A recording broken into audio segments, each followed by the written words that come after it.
I'm pleased to rise to speak on the succession to the Crown Bill 2015, which will provide the Parliament of Australia's assent on three important reforms. The first reform will end the system of male preference primogeniture so that in future the order of royal succession in the United Kingdom will be determined simply by the order of birth. Female heirs will no longer be sidelined by their younger brothers. The second reform will remove the bar on succession for an heir and successor of the sovereign who marries a Catholic.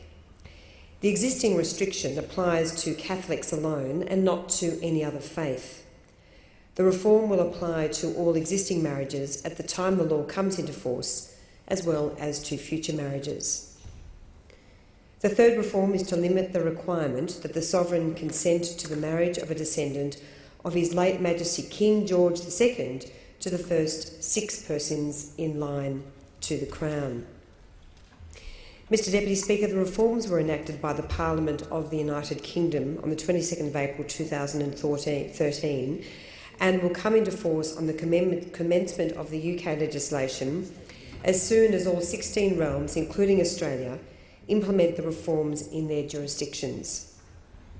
I note that, as agreed at COAG, all states have passed laws authorising the Commonwealth to enact this legislation for the whole of Australia. Mr Deputy Speaker, these reforms serve to modernise the monarchy, and I agree with the member for Pearce and the Parliamentary Secretary to the Prime Minister that this is a landmark reform.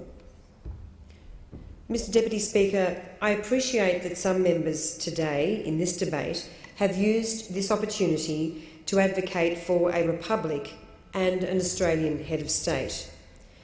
They have used this opportunity to criticise the English monarchy and some of the, let's face it, antiquated laws on which the monarchy was built. I don't propose to add to that debate other than to say I respect the right of every member of this Parliament to advocate for the Australia he or she wants to see in the future.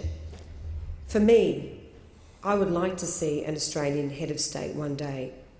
I know many Australians share that aspiration, including members on both sides of the House.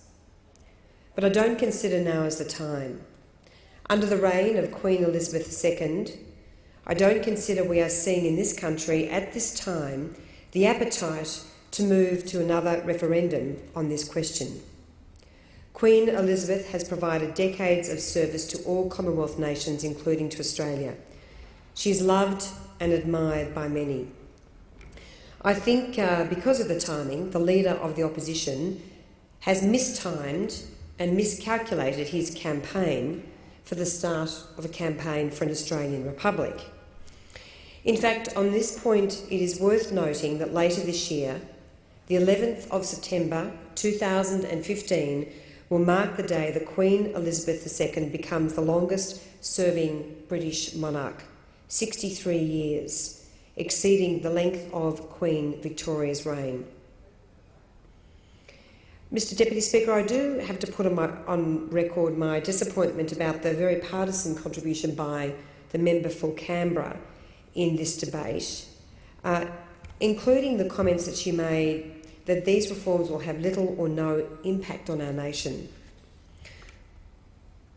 Mr Deputy Speaker, regardless of whether members support a monarchy or a republic, these reforms are significant as a strong symbol and in substance. Today, in my contribution, I choose to celebrate the modernisation of the monarchy in a number of important respects. I choose to celebrate the removal of deeply entrenched discrimination, discrimination against women, discrimination against Catholics. The reform that royal succession will be determined by birth, not gender, applies to any person born after the 28th of October 2011. This was a proposal reportedly put forward at the urging of the Duke and Duchess of Cambridge some 2 years before their first son, Prince George, was born. Of course, Mr Deputy Speaker, I think it's fair to say They are the epitome of the modern royal family. And last April, it was a great pleasure to battle the crowd of MPs, many of whom were Republicans, to meet the Duke and Duchess during their visit to Canberra. It was a very special time. I was delighted to present the royal couple with a rip curl wetsuit on behalf of the people of Corangamite for their young son, Prince George. I had a chat to the Duchess about this, and she told me the wetsuit would come very much in handy and be perfect for those chilly British summers. Mr. Deputy Speaker, I grew up in a family which believed that anything was possible, regardless of gender. My mother, Anne, was a proud champion of women. She was a Victorian Member of Parliament in the 1990s, and as the Minister for Housing and Aboriginal Affairs, she was also a champion for the most disadvantaged in our community and for Indigenous peoples. Upon my election to this place, we became the first, and to date, only mother and daughter to be elected as Members of Parliament in this country. Last week I attended a wonderful event at the Otway Nurry Shed held by the Lavers Hill and Gellibrand community houses in my electorate in Corangamite, deep in the magnificent Otways. We watched the film Utopia in celebration of International Women's Day, which told the story of how women won the right to vote in Australia. When I returned home and explained to my 9-year-old son, Jeremy, where I'd been, he could not believe that at one stage in our history, women were prohibited from voting. He was just as incredulous when I told him that also, as part of our history, Indigenous peoples were also prohibited from voting. Mr. Deputy Speaker, our history is riddled with unjust laws, and it's important we work hard as a parliament, as a nation, to right prior wrongs. In the 1930s, my grandfather, Ern Henderson, a Catholic, could not get a bank loan because he was a Catholic. He managed to start a haberdashery business without the bank's help. I know many older Australians lived through this era and well remember this type of discrimination. In fact, I might just add, Mr. Deputy Speaker, that on a personal note, in my final year of school, I was appointed the school captain of Geelong College, and it caused a bit of a storm because the school that I attended was in fact historically a Presbyterian and then Uniting Church school, and there was enormous objection to my appointment because I was Catholic and also because I was a girl, and I still am a girl.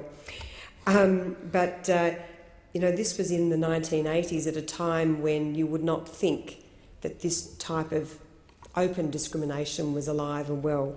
And I think for women in this country, we live and breathe ongoing discrimination, and it's incredibly important as a parliament that we work as hard as we can in substance and also with the strong symbols that are so important to people to rid this country of discrimination, both direct and indirect.